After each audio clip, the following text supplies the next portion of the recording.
understanding of language and function of language evolved in our tradition, and they are all encoded, recorded, available in Sanskrit text. But who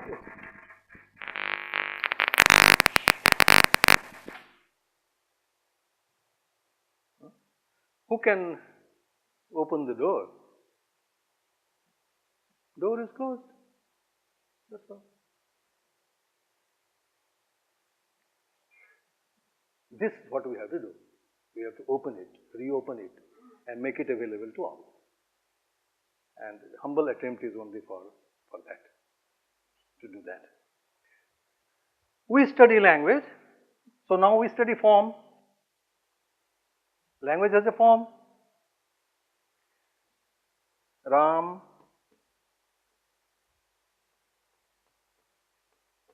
गांव जाता है. If I say in Hindi, let us. It has a form, but it refers to a person called Ram, a place, village, an action in the present tense. You can see. So this is content. The logicians of this country, Nayayikas, believed that the form captures the content. It maps the content. Language does not create content. It captures the content. Because when it directly captures the thought, the jnana, the knowledge. Language directly captures the jnana. But can jnana be without content? Can you say, I have a jnana? I have a jnana of X, I have a jnana of Y, I have a jnana of a flower, I have a jnana of fruit, I have a jnana of a tree. So jnana of something you have to know. That thought is captured by language. So the logicians, the realist philosophers of this tradition, they believe that the language captures reality. It is not created by language. Whereas the idealist will say this manonirmita. It is a mental creation. So language can capture only that which is manonirmita. Now you can see, you enter into philosophy. Do you understand me? I want to address all this by doing this exercise of the structure of language. And therefore, this is not an ordinary kind of a program of just learning Ghatamanaya, Patamnaya.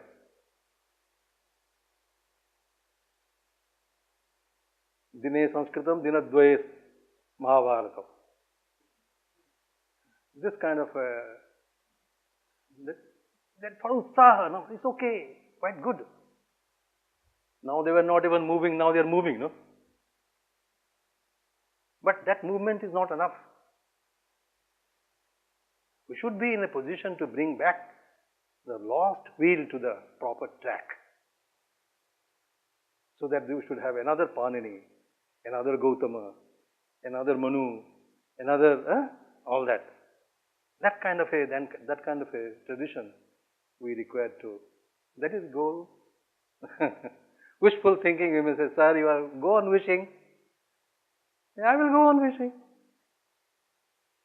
But only I pray to God, the Almighty. He is here just to see whether it should come back or not. You all think over it. So, it has a form and it has a content. Any language has these two or not? Tell me now. Any language that you put in writing has a visible form, becomes visible. And through the form you refer to the content. I say there is a chalk on the table. English sentences, there is a chalk on the table. So there is a chalk on the table. You see the entire structure. So if the chalk is here, then only I can say there is a chalk on the table. So I have not created chalk, I have not created table, nor have I created the relationship between chalk and the table. Then what has happened? I have known that there is a chalk on the table, and that knowledge I have expressed in the language, there is a chalk on the table. This is what I mean, that it has a form and it refers to a content. And that content it refers to because there is a relationship between form and content. And that relationship is captured by grammar. So what is grammar? Grammar is nothing but a set of rules. Rules are what? The relationship between form and content. Simply this and nothing more than this.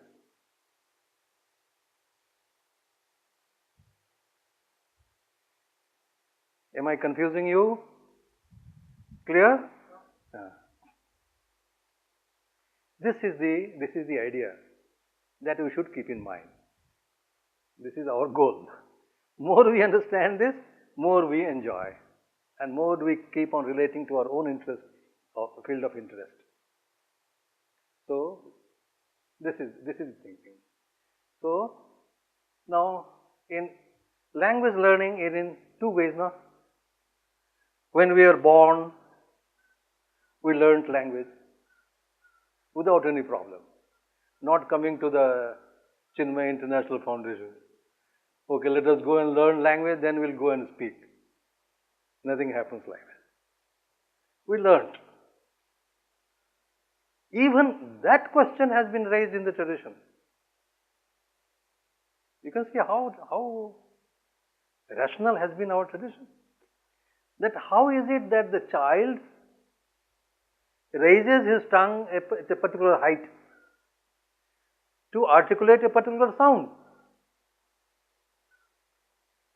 How much he curves the tongue, tip of the tongue. You see? So that he should ta and ta, for example, you see. In ta, your teeth rees, you are stopping the air coming from this, teeth rees at the root of the teeth. But in ta, what are you doing, you see?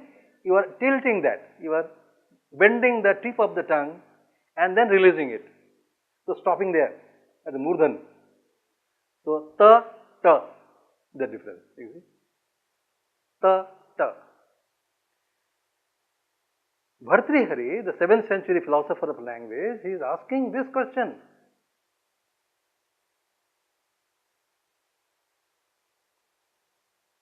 And I find that some such questions similar, not some same kind of, similar question is being asked in the 1950s by a Western linguist from point of view of philosophy called Chomsky. So now, should we not then provide this kind of a knowledge to them, our own students? He says that how much? Where did the child learn this technique of bending the tip of the tongue, raising the root of the tongue or middle of the tongue to produce a voiced consonant and unvoiced consonant, ghosha varna and aghosha varna? How to bending the lips of the lips like ooh, you see, but nothing is happening. Widening it. Who taught? Mother, I have not seen any mother say, okay, you raise your this thing up, you bend your this thing, the tongue, tip of the tongue. To say, no mother is doing. But the child is learning. So the idea was that the child is born with the capacity of acquisition of language acquisition.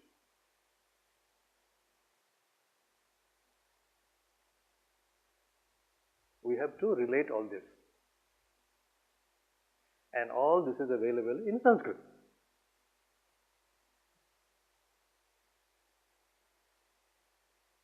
So first language learning is one process where Mr. Jha is not required.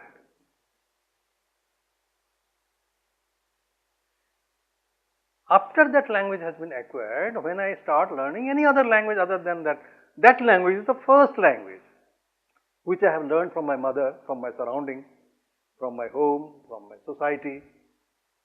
That is the first language that I have learned. And all other languages that hereafter I learn only through that language. Remember.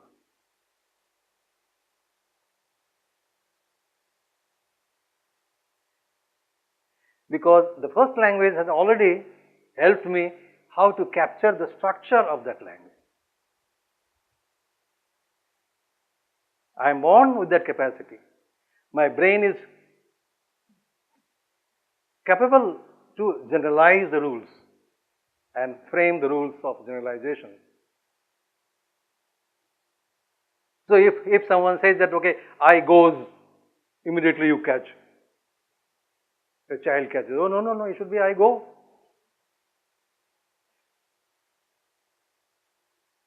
He is not required to, grammar is not to be taught there. He generalizes. But when I have to be taught English, when I have already learnt, let us say, Bengali or any other language, then I am learning any other language that is called second language. And that language is learned through first language. And you remember I was telling you the last program, one is a filtered language, the other one is a filtered language. One is a filtering language and the other one is filtered language. So the second language is a filtered language. And the language is filtering is the first language.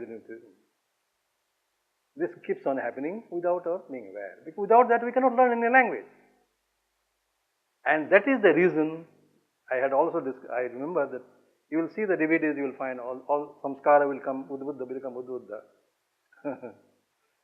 That why, while teaching Sanskrit, it is necessary for me to study whom am I teaching Sanskrit. Am I teaching Sanskrit to a Kashmiri or to a Malayali or to a Oriya or to Bengali? Because he is going to learn through Bengali, he is going to learn through Kashmiri, he is going to learn through Hindi. And therefore, there is another activity called contrastive linguistics that came.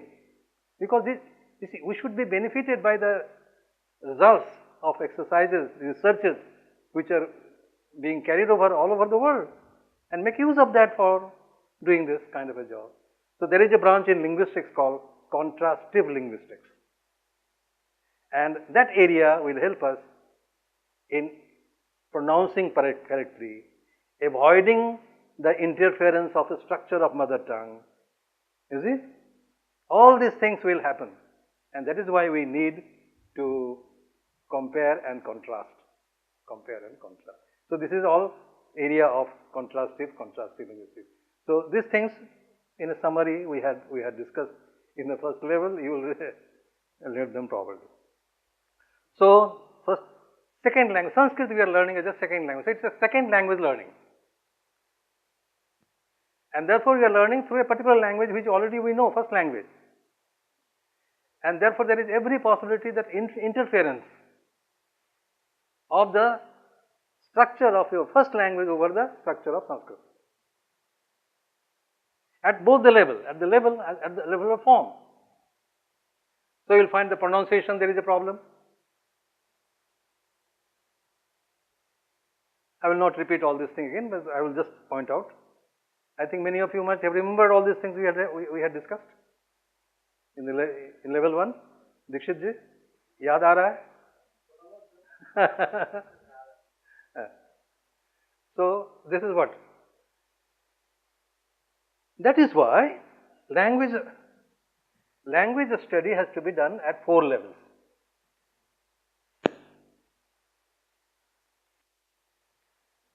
Level 1 we call it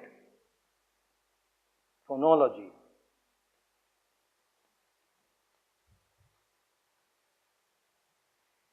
And level 2, morphology.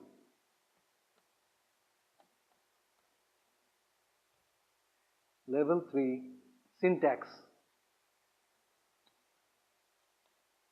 And level 4 is vocabulary or semantic level of vocabulary.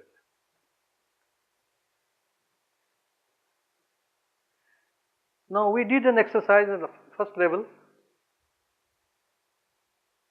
What we did? Sandhi we studied. So, any sentence, let us say Ram gaon jata hai. If you start from micro, this is a macro level. From micro level, each one, R is there, A is there, M is there, A is there.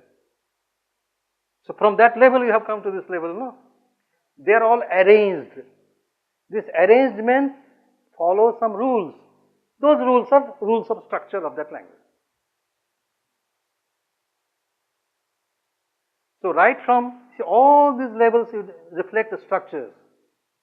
They all have structures.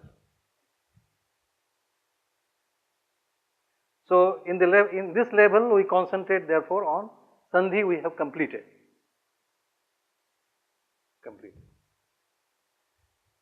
At least the main features of Sandhi we have discussed.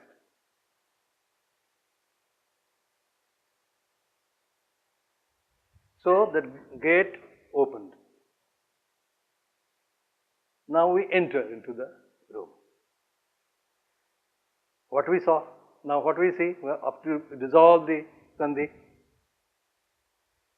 you see sentences. Once you break the Sandhi, all the forms, they represent a sentence. Why? Because human beings communicate only through a sentence. All communications take place only through a sentence. Below a sentence, human beings cannot communicate.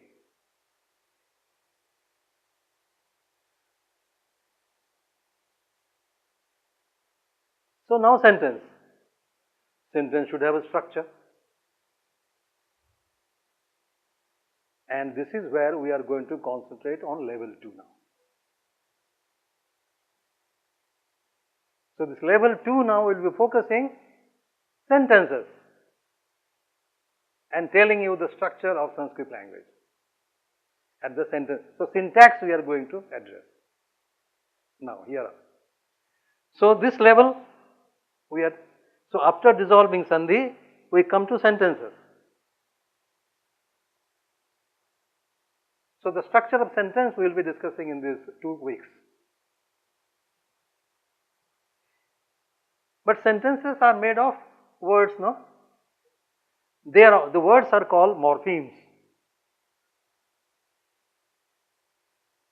These are the technical language used in linguistics I am using, science of language.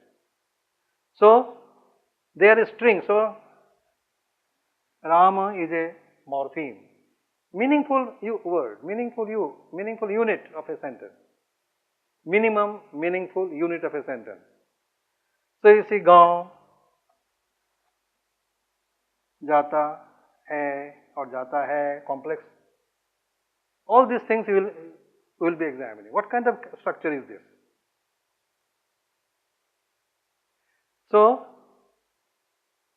will we now in Sanskrit there is another beauty, that where from Ram has come, we will also go to that. The word Rama has come from where? There also we will go. So we will see Rama has come from Ram dhatu, a root. And then by adding some suffix we get Rama. So derivation, those points we will take up at a different levels. I don't want to make a mess of all these things together. Now, how I am approaching now is clear to you. The first I have broken this, I have learned how to dissolve the Sandhi. After dissolving the Sandhi, I know sentences. So on sentences I should concentrate now.